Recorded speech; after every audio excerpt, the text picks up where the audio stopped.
एक वक्त की बात है। एक कौवा एक पेड़ पर बैठा हुआ था और वो कौवा बहुत ही उदास और परेशान था। उस पेड़ पर बैठकर रो रहा था। पेड़ के नीचे बुजुर्ग बैठे हुए थे। जब उन्होंने उस कौवे को देखा तो उससे पूछा कि तू क्यों रो रहा है। कौवे ने कहा कि मैं अपने इस काले रंग से और बेसुरी आवाज़ से बहुत परेशान हूँ। जिसके भी घर के सामने बैठता हूँ वह लोग मुझे उड़ा देते हैं। मुझे कोई पसंद नहीं करता है। तभी उन बुजुर्ग ने कौवे से कहा, फिर तू क्या बनना चाहता है?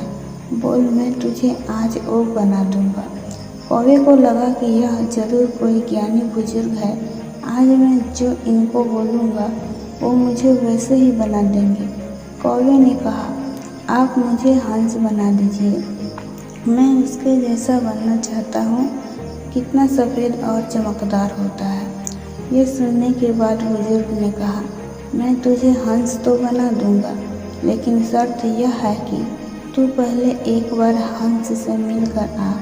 तब कौवा खुशी खुशी हंस के पास जाता है और उसे कहता है कि हंस, तू कितना खुश नसीब है, तू कितना सफ़ेद और चमकदार है, तू तो बहुत खुश रहता होगा। हंस ने कौवे से कहा कि तुझे ये किसने कहा कि मैं खुश हूँ? कौवा ये सुनने के बाद हैरान रह गया। हंस ने कौवे से कहा कि सफ़ेद कलर भी कोई कलर है। जब पानी में तैरता हूँ तो इस सफ़ेद कलर की वजह से दूर से किसी को नज़र नहीं आता हूँ।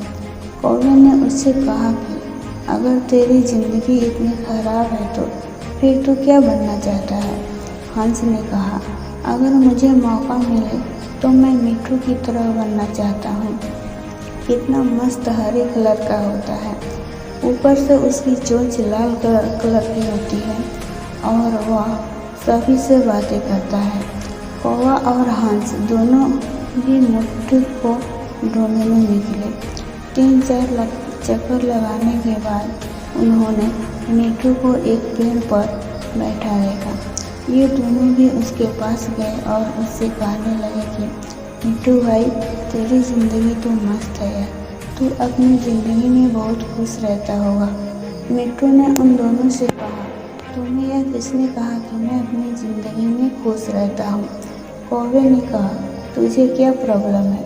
मिट्टू ने कहा, यह भी कोई रंग है? हरा कलर पेड़ों के कलर में मिल जाता हूँ। तुमने 3 चक्कर लगाए मुझे ढूंढने के लिए, मैं तुम्हें इन पेड़ों के बीच से मैं नहीं दिखा। अब कौवे ने उससे कहा, फिर तू किसके जैसा बनना चाहता है? तो मिट्टू ने कहा कि अगर मुझे मौका मिले तो मैं मोर की तरह बनना चाहता हूँ, रंग बिरंगा और खूबसूरत पर वाला। अब ये तीनों मोर के पास पहुँचते हैं। मोर को देखते ही तीनों ने मोर से कहा कि मोर भाई, कितना बढ़िया ज़िंदगी है तेरी, तू कितनी बढ़िया ज़िंदगी जीता है। तू जब बरसात में नाचता है तो सारे लोग तुझे दूर दूर से देखने के लिए आते हैं। तेरी ज़िंदगी तो मस्त है। मोर ने उन तीनों से कहा, तुमसे किसने कहा कि मैं अपनी ज़िंदगी में मस्त रहता हूँ? अब कौवे ने मोर से पूछा, क्या तू भी अपनी ज़िंदगी में खुश नहीं है? अब मुझे क्या प्रॉब्लम है? तभी मोर ने कहा, अब ध्यान से इस आवाज़ को सुनो जो धीरे धीरे हमारी तरफ बढ़ रही है। कौवे ने कहा, ये किसकी आवाज़ है? मोर बोला, शिकारी की। हर वक्त हमें शिकारियों से बचकर भागना पड़ता है। अगर किसी शिकारी ने हमें पकड़ लिया तो हमारे एक एक पर को हमारी बॉडी से नोच लेता है, पूरी खूबसूरती छीन जाती है। फिर कौवे ने मोर से कहा, फिर तू किसके जैसा बनना चाहता है? मोर ने कौवे की तरह देखकर कहा कि मैं तेरे जैसा बनना चाहता हूँ। तुझे किसी बात का टेंशन नहीं है, जहाँ मर्जी चाहे उड़ सकता है, जिस दिशा में चाहे जा सकता है। किसी भी शिकारी से तुझे डरने की ज़रूरत नहीं है, क्योंकि कोई शिकारी तुझे पकड़ता ही नहीं और इंसान भी तुझे पकड़कर पिंजरे में नहीं रखते। तू अपनी मर्जी का मालिक है। तेरी जैसी ज़िंदगी में जीना चाहता हूँ। यह सुनने के बाद कौवा हैरान हो गया और कौवा फिर से वापस उन बुजुर्ग के पास पहुंचा।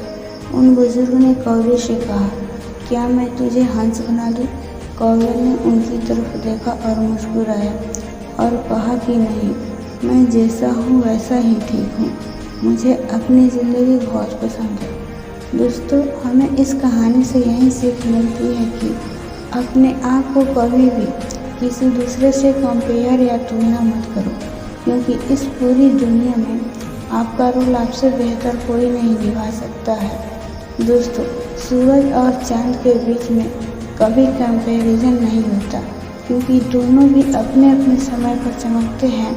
और जब आप किसी दूसरे इंसान से अपने आप को कंपेयर करते हो तो यकीन मानो आप अपने आप का ही इंसल्ट कराते हो।